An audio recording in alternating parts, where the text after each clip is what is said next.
Yes, reka ngusuhuze wowe mukunzi wacu ubasha kugenda udukurikira uri mu bice bigiye bitandukanye aho tugenda tukwifuriza kugenda ugira ibihe byiza yaba wowe ukomeje kugenda umererwa neza ndetse nawe urwaye nkwifurize ko umunsi ku wundi uko bigenda biza nta munsi uhora ugenda usa n'undi nk'uko mubimenyereye rero hano kuri Ruhuka TV Rwanda tukaba twongeye kugenda hirya no hino mu bice bigiye bitandukanye nk'uko twagiye tubyiyemeza aho tugenda dusura benshi mu bagiye batandukanye cyane cyane bamwe mu bavandimwe tugenda tubakorera ubuvugizi mboneraho kugushimira wowe muntu wakanze subscribe ndetse nimba nawe utarayikandaho reba hano handitse ijambo subscribe uri kandi tujye tubana gatanu kuri gatanu ndetse nawe wifuza kuba hari ubuhamya cyangwa se inkuru itangaje cyangwa se ukeneye ko tugukorera ubuvugizi ngira ngo wagenda utwandikira tukabasha kugenda tukugeraho k'uyu munsi rero nk'uko mubibona kuri kamera zacu tukaba twasuye umuvandimwe tukaba twanyarukiye mu karere ka Rubavu ahangaha tukaba twasuye umuvandimwe wacu aho tugiye kugenda dutangira tuganira nawe ngo abashe kugenda tugezaho ubuhamya bwiwe dore ko ni inkuru itangaje inababaje cyane dore ko ari umuvandimwe umaze igihe kinini cyane arwaye ngira ngo nk'uko mubibona kuri kamera benshi ntabwo ari ubwa mbere mumubonye ndetse yemwe ngira ngo mutangire mwumva byinshi ari bugende atugezaho nta kindi rero usabwa ni ukugomeza ukabana natwe gatanu kuri gatanu reka ntangire muha ijambo atangire atwibwira mwiriwe neza Tofili Mwiriwe neza amakuru turashima Imana ya murashima Imana rero ngira ngo nk'uko twakunze kugenda tuvugana ibihe byari bibaye byinshi ariko k'uyu munsi birashyize birabaye tubashije kugenda tukugeraho ni urugendo rutari rworoshye ngira ngo watangira wibwira mu badukurikiye ndetse n'abazabasha kuba bagenda bareba iki kiganiro bakabasha kugenda bamenya inkuru yawe muri 2021 ari ku itariki 19 z'ukwezi kwa mbere oya ngira ngo watangira utwibwira kugira ngo n'udukurikiye amenye uwo ari we ndetse naho uturuka je nitwa Ngendahayo Theophile yes nkaba mvuka muri Kongo bituma Imasisi navutse mu 1970 ubu imyaka yanjye 54 rwose nta muntu mburana nawe ninjiye u Rwanda 96 bo bahani Gisenyi nta kandi karere nigeze nturamo ubwo abaye umwaka ushize muri 2021 nibwo nari mvuye mu kazi ari nko mu masambiri mfite telefone nyivugiraho ubwo noneho nanga kunyura mu muhanda hagati ndavuga nika nce mu avenue umuntu turi kuvugana kubera ambutiyaje mu moto n'imodoka wenda numvikane nawe nyuze muri avenue mbanguye mu basore batandatu bari kunkura umogi mburu bwasubira inyuma barafite ibintu by'ibihiri by'ibyuma bakwise kuri aka kaboko urabona ukuntu kabaye telefone biraguye ubwo noneho baramfashe bashyira hasi ikofi nari mfite bavanamo n'irangamuntu buriya ngungendera ntuza kugisimbura nuko igufa rya mu itako bararivuna ubwo ntajya ufitemo cyangwa harimo tije naho ntago byoroshye ukomeze kwihangana kabisa noneho na hano mu ivi hano munsi y'ivi naho ivu naryo bararivuna urabona ko bashyizemo tije sinshobora guhina ntago akaguru ubwo wagahina reka cyane twibanire ni tije irimo ubwo abahungu bamaze kungenza batya bansiga aho ngaho baragenda nyuma y'iminota nka 30 nibwo nabonye inkeragutabara zitambutse nuko ndazisinyara baraza bagamagara ku murenge imodoka y'umurenge niyo yaje kumfata njyana mu bitaro mbamo bangira mu kintu bita indege akabido bashyira ku kaguru barakazirikira nk'ahantu ku gitanda gutya, Mm. banshyiraho n'ibiro bingahe by'umucanga kugira ngo mbese igihe icyo bazayakumbaga bazasange amagufa asa n'ayegeranye. Mm. Bimaraho amezi 4. Mm. Nyuma y'amezi 4 abantu bakajya bambwira ko ngomba kuzakira, nkavuga nti yego. Ubwo imyaka 2 irangiye ndi mu bitaro hano Gisenyi. Mm. Gerageza ariko uvuge usa n'ureba muri kamera. Imyaka 2 irangiye ndi hano mu bitaro Gisenyi, Mm.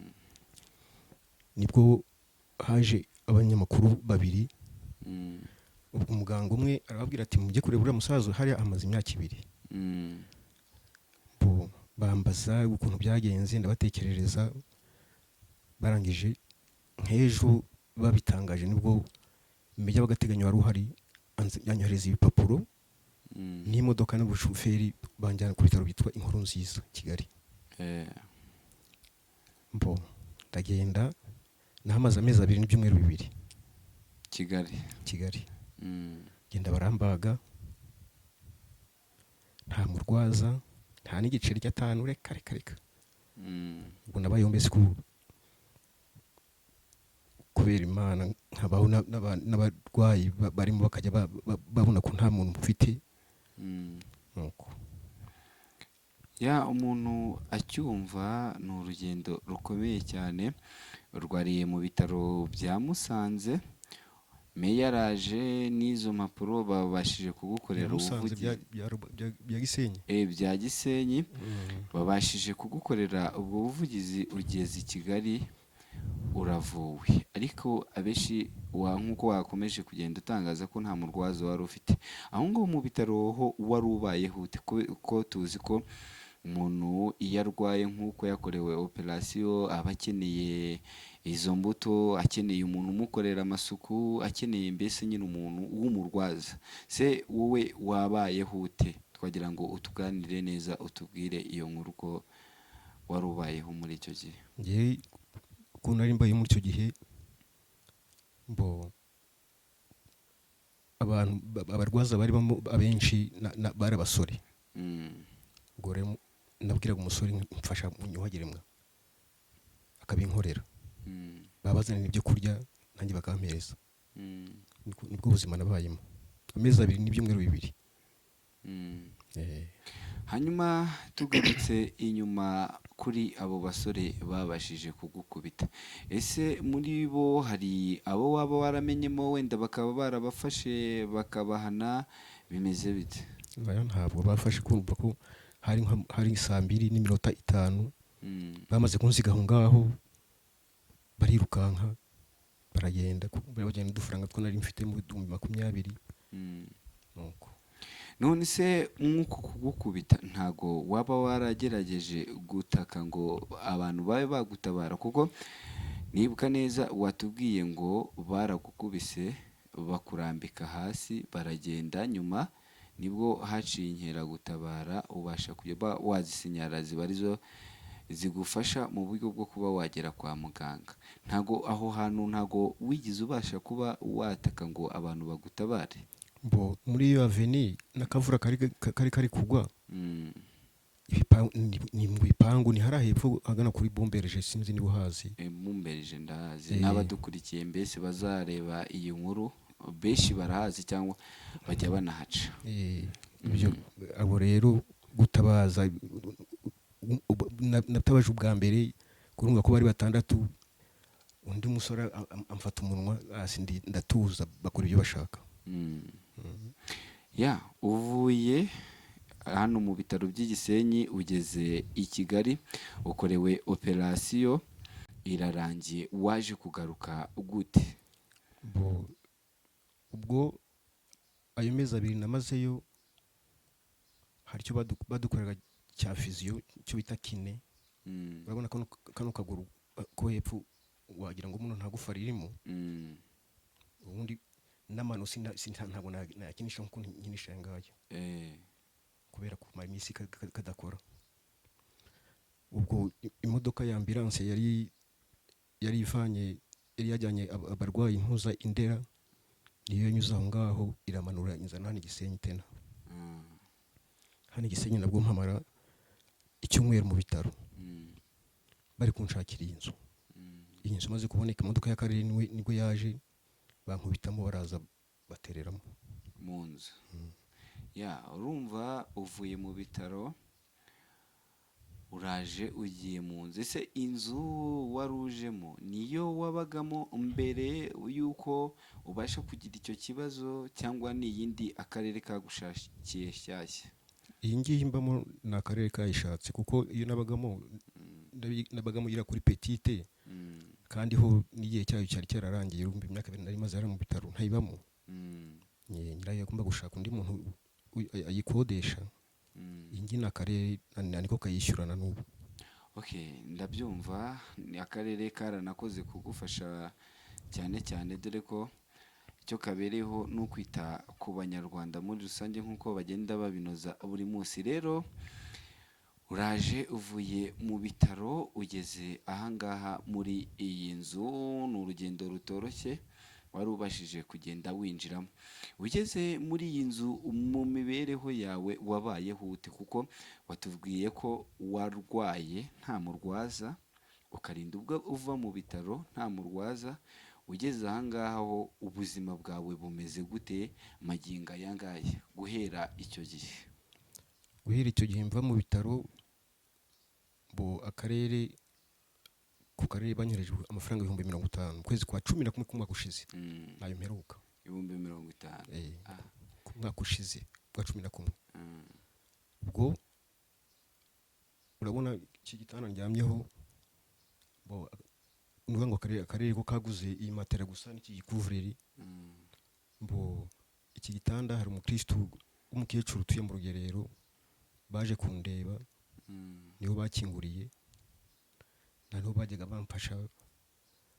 Akaba hari n'undi mudamu nabwo wamfashaga bajya kungemurira. Nuko nyuma yaho aravuga ati nabonye abandi bo gufasha rero. Urumva ko nawe yararushye kuko cyari igihe kirekire kandi nawe kuba nko kwitanga.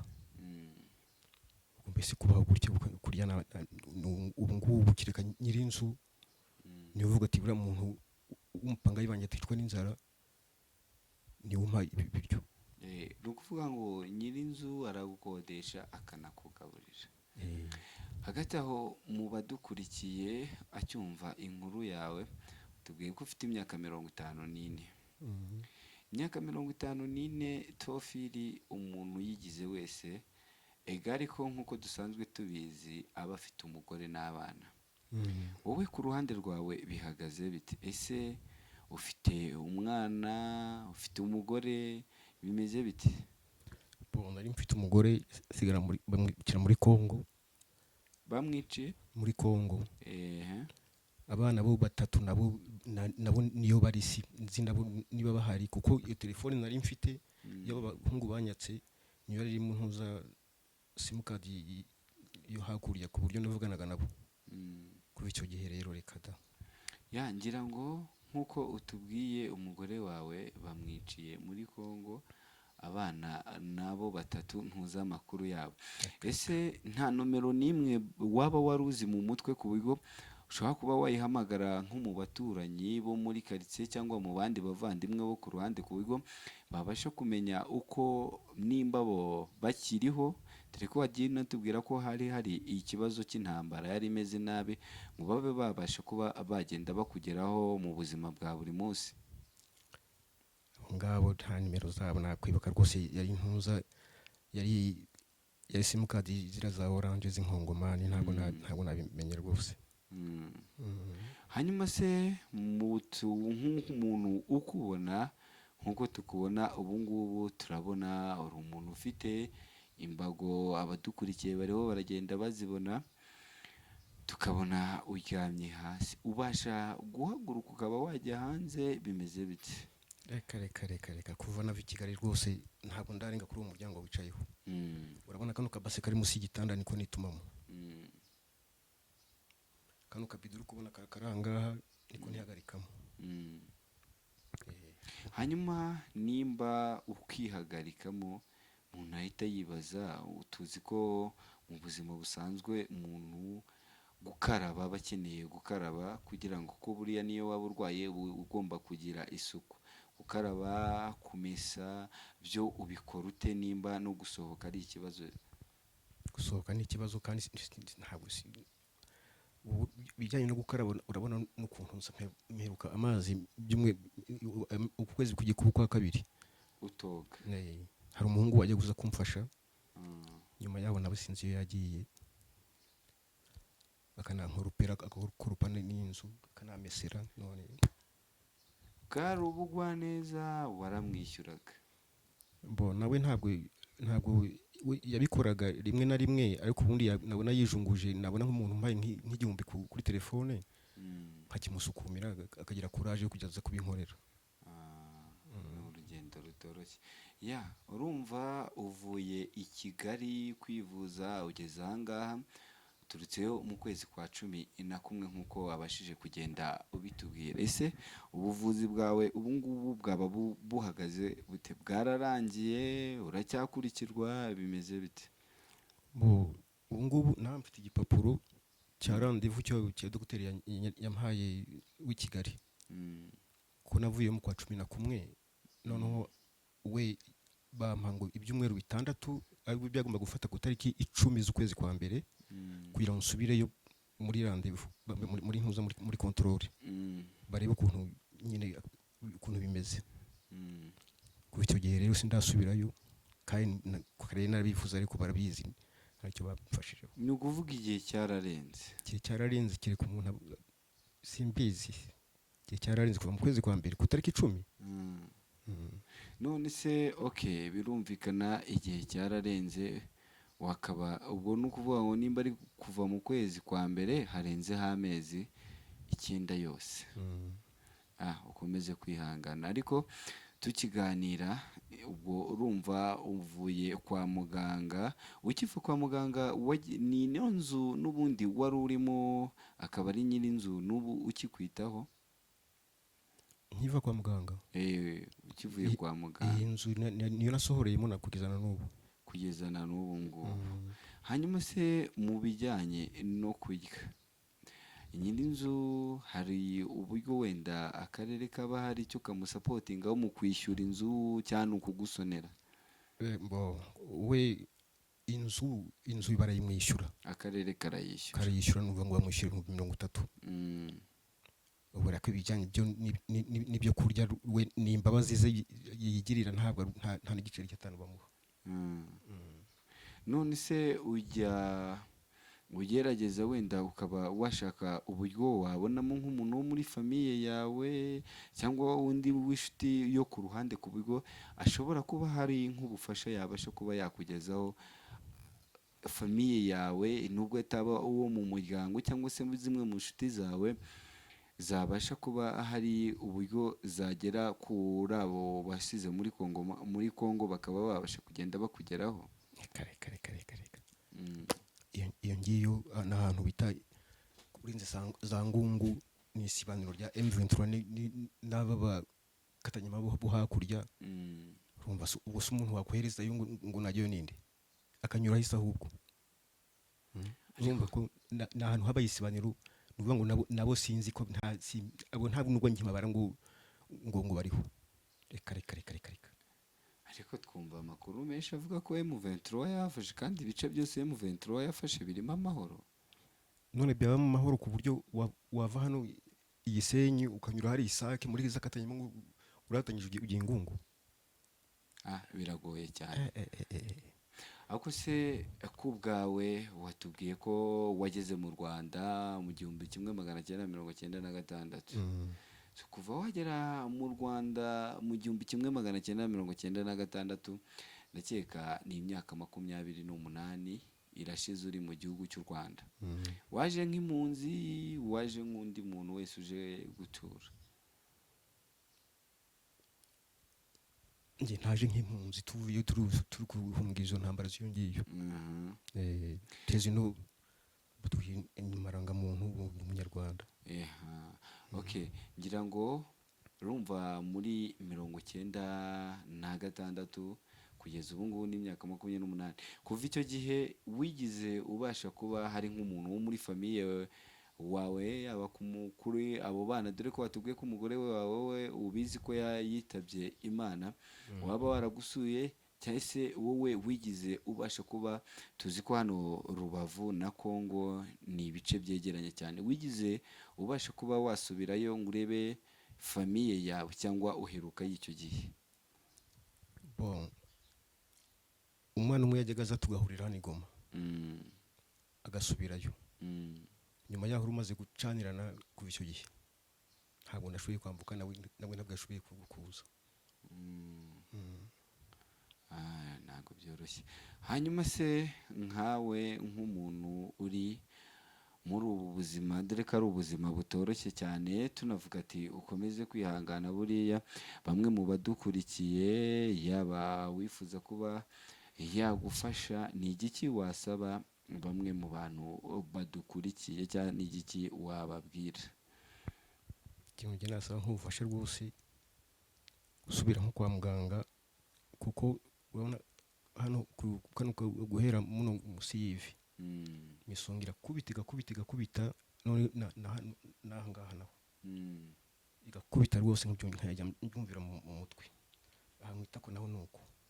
Ubu nkavuga nti si buriya usanga nagiye muri controle, wenda bari kumenya n'impamvu y'iyi misonga ni iki, nakano kaguru gahengamye iriya biriya bintu bitaro by'amagufa n'aba specialiste cyane, bafite n'ibikweto bambika abantu bagize ku buryo kano kaguru nubwo kareba hano gutya bashyiramo igikweto kakagira kagasubira ku murongo. Ariko nko kuvuga ngo umuntu wo kumfasha se, nabivuze ku murenge barambwira ati ariko se amafaranga twagutanzeho none uwo muntu nitumuguhereza azajya ahembwa nande? Basi kumubara no gupfira muri Nyagasani. Oya, kubera Imana n'abadukurikiye, nubwo cyaba igiceri cy'ijana cyagufasha ukaba iminsi yawe yakomeza, kandi tuzi yuko bijya bibaho cyane cyane ubufasha bukagenda buboneka. Uganira, ese hari nk'abaganga bagukurikiranaga, hari n'umwe waba ufite nomero mukaba mubasha hari umupasiteri w'umuhuza